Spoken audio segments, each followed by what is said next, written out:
श्री कृष्ण। इस पवित्र मार्गशीर्ष मास में सुनाई जा रही भगवान श्री कृष्ण की इन दिव्य लीला कथा की श्रृंखला में आप सभी का फिर से स्वागत है। ऐसा कहा जाता है कि मार्गशीर्ष मास में भगवान श्री कृष्ण के अधिक से अधिक दिव्य नाम का श्रवण, कीर्तन और उनकी लीलाओं का पठन तथा श्रवण करना चाहिए। ऐसा करने से परम भगवान श्री कृष्ण अत्यंत प्रसन्न होते हैं और वे हमें भौतिक और आध्यात्मिक सुख और समृद्धि प्रदान करते हैं। तो चलिए हमारी इसी मार्गशीर्ष मास की श्रृंखला को आगे बढ़ाते हुए आज के अध्याय को प्रारंभ करते हैं। इस कथा श्रृंखला की पिछली कड़ी में हमने सुना कि किस प्रकार वसुदेव जी भगवान की आज्ञा से अपने नन्हे से पुत्र को गोकुल में नंदराई जी के घर पर छोड़ आते हैं और वहां पर जन्मी एक पुत्री को लेकर आते हैं। वह कंस को समाचार मिलता है कि देवकी ने पुत्री को जन्म दिया।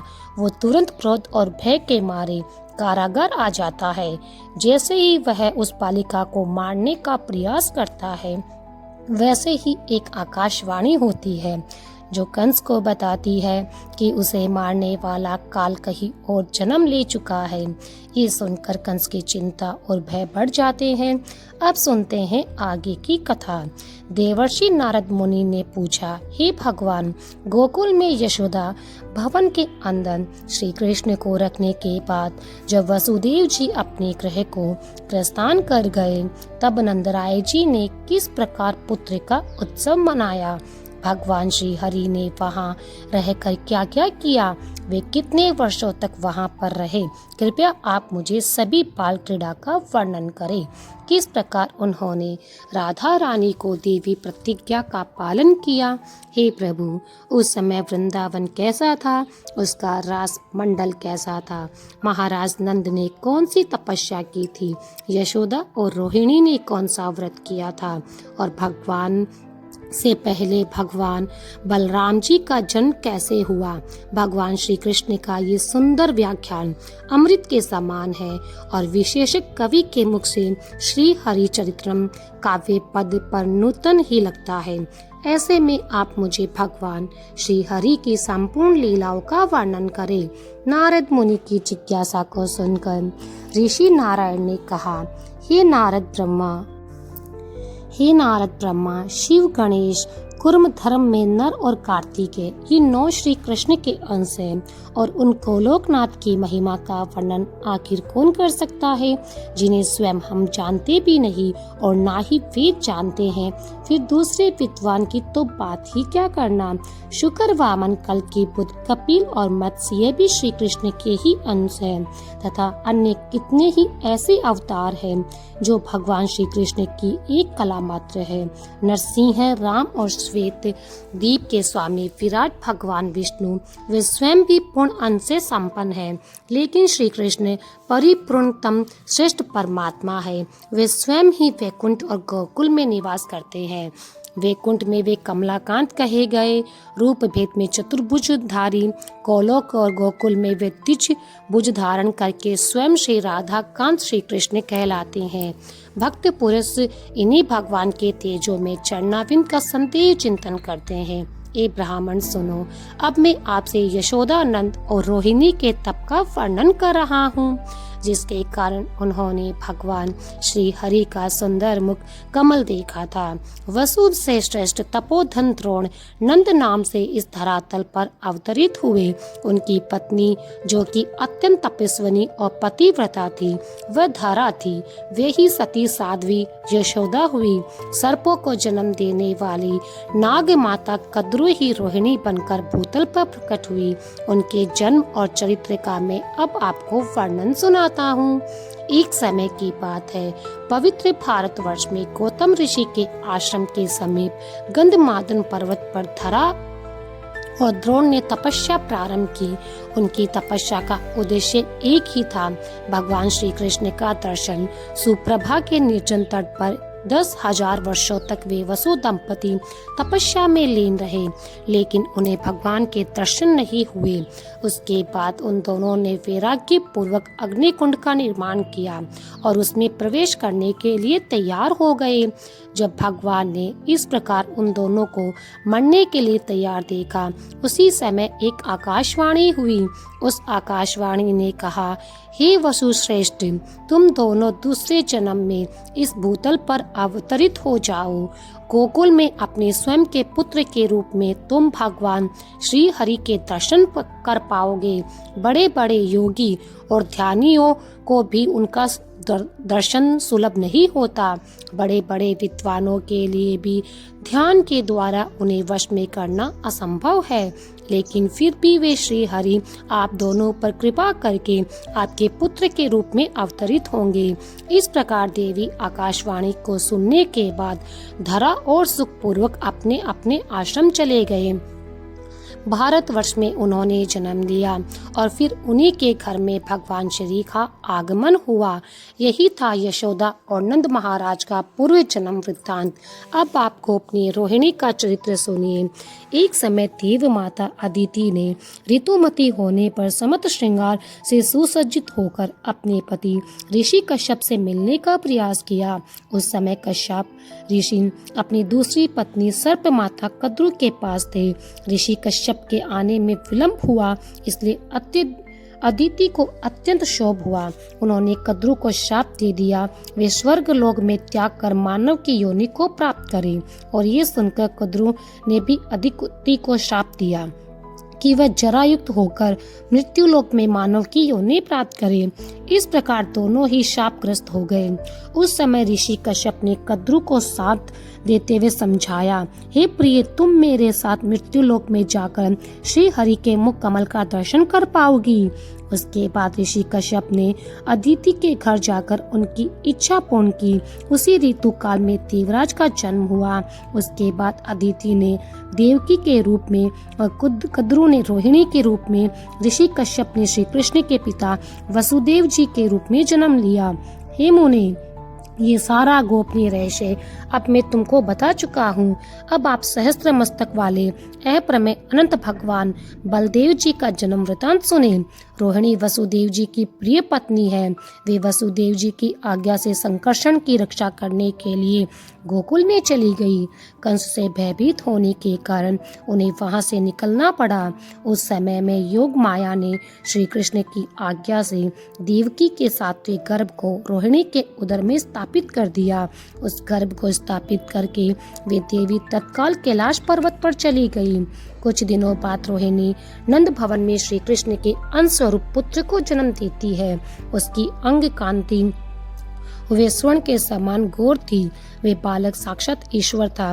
उसके मुख पर मंद हास्य की मनोहर छटा थी। वो ब्रह्म तेज से प्रकाशित था। उसके जन्म होने से देवताओं में आनंद छा गया। स्वर्गलोक में दुंदुभिया, आनक और सुंदर वाद्य यंत्र बज उठे। सभी देवतागण प्रसन्न होकर शंख ध्वनि के साथ जय जयकार करने लगे। तब नंद महाराज का भी हृदय उल्लास से भर उठा। उन्होंने ब्राह्मणों को अनेक प्रकार का धन दान दिया। उस बालक की नाल काटी गई, उसे नहलाया गया।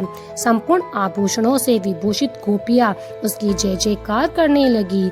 नंद महाराज ने बड़े आदर के साथ महान उत्सव मनाया। यशोदा जी ने गोपियों और ब्राह्मणियों को प्रसन्नता पूर्वक धन दान दिया। हे नारद मुनि, अब आप जिसको जानने की इच्छा कर रहे हैं उस नंद पुत्र के उत्सव का अब वर्णन सुनिए। ये सुखदायक है, मोक्षदायक है, जन्म मृत्यु और जरा अवस्था का निवारण करने वाला है। भगवान श्री कृष्ण का मंगलमय चरित्र वैष्णव का जीवन है। वासुदेव जी ने श्री कृष्ण को नंद भवन में रख दिया और उनकी कन्या को अपनी गोद में लेकर वे प्रसन्नता पूर्वक अपने घर वापस लौट आए। जब वसुदेव जी अपने घर वापस चले गए तब जया तिथि अष्टमी से युक्त उस विजयपूर्ण मंगलमय सूती कारागार में नंद और यशोदा ने देखा कि उनका पुत्र धरती पर सो रहा है। उसके श्री अंगों से नवीन मेघमाला के समान तेज पुंजमय श्याम कांति निकल रही है। वह नग्न बालक अत्यंत सुंदर दिखाई दे रहा था।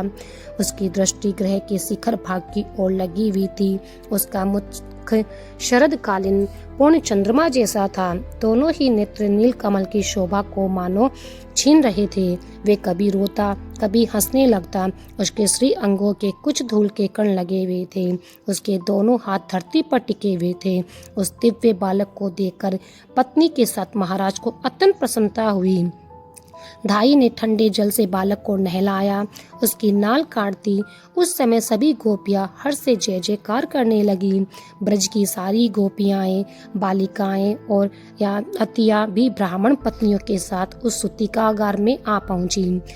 उन सबने बालक को देखा, प्रसन्नता पूर्वक उसे आशीर्वाद दिया, नंद नंदन की भूरी भूरी प्रशंसा की। उसके बाद नंद महाराज ने अपने वस्त्र सहित स्नान करके धुली हुई धोती और चादर धारण की और फिर प्रसन्नचित होकर परंपरागत विधि का पालन करते हुए उन्होंने ब्राह्मणों को भोजन करवाया, उनसे मंगल पाठ करवाए, अनेक प्रकार के वाद्य यंत्र बजवाए, वंदी जनों को धन और दान दिया गया। तत्पश्चात उन्होंने ब्राह्मणों को प्रचुर मात्रा में धन दिया। उत्तम रत्न, मूंगे और हीरे भी आदर पूर्वक उन्हें दिए। तिलों के 7 पर्वत, सुवर्ण के 100 ढेर चांदी, धन्य की पर्वतों उपम राशि, वस्त्र सहस्त्रम मनोरम, गाय, दही, दूध, शक्कर, माखन, घी, मधु, मिठाई, लड्डू, स्वादिष्ट मोदक और हर प्रकार की खेती से भरी पूरी जमीन, वायु के समान वेगशाली घोड़े, पान और तेल, इन सब का दान नंद महाराज ने बड़ी प्रसन्नता पूर्वक किया। उन्होंने उस सूतिकागार की रक्षा के लिए ब्राह्मणों को नियुक्त किया जो मंत्रज्ञ मनुष्य थे और वृद्ध गोपियां थी, उन्हें लगाया। ब्राह्मणों द्वारा वेदों का पाठ करवाया, मंत्र मंगल में हरि नाम का कीर्तन करवाया और सभी देवताओं की पूजा करवाई। अनेक युवतियां और वृद्ध ब्राह्मण पत्नियां बालक बालिकाओं के साथ मुस्कुराती हुई प्रसन्नता पूर्वक नंद भवन में आई। नंद महाराज ने उन सबको भी नाना प्रकार के धन और रत्न प्रदान किए। ज्योतिष शास्त्र के विशेषज्ञ अनेक ज्योतिषी जिनकी वाणी सिद्ध थी, वे अपने अपने हाथों में पुस्तक लिए नंद मंदिर में पधारे। नंद महाराज ने उन्हें नमस्कार किया, उनका आदर सत्कार करके उन्हें आसन प्रदान किया। उन सभी ने आशीर्वाद दिए और उस उत्तम बालक को देखा। इस प्रकार व्रजराज नंद ने समस्त सामग्री एकत्रित करके पुत्र का उत्सव मनाया और ज्योतिषियों द्वारा शुभ अशुभ भविष्य का प्रकाशन भी करवाया। कृष्ण जन्म उत्सव के बाद वह बालक नंद भवन में शुक्ल पक्ष के चंद्रमा की तरफ दिन ब दिन बढ़ने लगा। अब श्री कृष्ण और बलराम दोनों ही माता का स्तनपान करते थे। वहां नंद के पुत्र उत्सव में प्रसन्न हुई रोहिणी देवी आई। सभी स्त्रियों को प्रसन्नता पूर्वक तेल, सिंदूर और तांबुल प्रदान किए। वे सभी बालक के सिर पर आशीर्वाद देकर अपने अपने घर चली गई। मात्र यशोदा, रोहिणी और नंद ही उनके घर में रहे। अब एक दिन क्या हुआ कि राजसभा में सुवर्ण के सिंहासन पर विराजित कंस को फिर एक आकाशवाणी सुनाई दी और उस आकाशवाणी ने कहा, अरे ओ महामूर्ख नरेश, क्या कर रहा है? जरा अपने कल्याण का उपाय सोच। तेरा काल इस धरती पर उत्पन्न हो चुका है। वासुदेव ने माया से तेरे शत्रु उस बालक को नंद के हाथ में दे दिया। उनकी कन्या लाकर तुझे सौंप दी है। ये कन्या माया का अंश थी। वसुदेव के पुत्र रूप में साक्षात श्री हरि जन्म ले चुके हैं। वे ही तेरे प्राण हंता है। इस प्रकार आकाशवाणी सुनकर राजा कंस का मस्तक झुक गया। वे अत्यंत चिंता में आ गए। उसने अपने भोजन को त्याग दिया। उसके बाद उसने अपनी प्रेयसी बहन साध्वी पूतना को बुलाकर उस नीतिज्ञ नरेश ने भरी सभा में उससे, हे पूतना, मेरे कार्य की सिद्धि के लिए गोकुल में नंद मंदिर में जाओ। अपने एक स्तन को विष से उत्पीड़न व जाति शिशु को स्तन पान करवाओ। तुम मन के समान वेग से चलने वाली और माया शास्त्र में निपुण हो, इसलिए माया से मानवीय रूप धारण करके वहां जाओ। तुम दुर्वासा के महामंत्र की दीक्षा लेकर सर्वत्र जाने में और सब प्रकार का रूप धारण करने में समर्थ हो, इसीलिए इसी क्षण जाओ और मेरे काल का वध करके आओ। इस प्रकार कहकर कंस चुप हो गया। वे स्वच्छ आचरण करने वाली पूतना भी कंस को प्रणाम करके वहां से निकल गई। फिर प्रारंभ हुआ एक अद्वितीय खेल और भगवान की सुंदर लीला, जिसका श्रवण हम करेंगे इसी मार्गशीर्ष मास कथा की अगली कड़ी में। उसे सुनने के लिए अगर अभी तक आपने हमारे चैनल को सब्सक्राइब नहीं किया तो उसे कर लीजिए।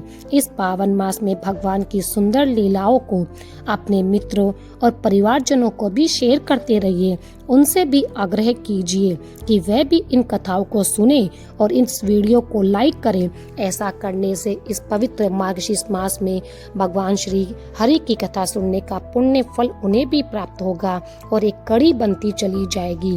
तो चलिए अपने इस सुंदर पवित्र मार्गशीर्ष मास को भगवान की लीलाओं के श्रवण द्वारा और अधिक पुण्य और पवित्र बनाते हैं और मिलते हैं इसी कथा की श्रृंखला की अगली कड़ी में बहुत जल्दी। हरे नंदे, हरे कृष्णा, हरे कृष्णा।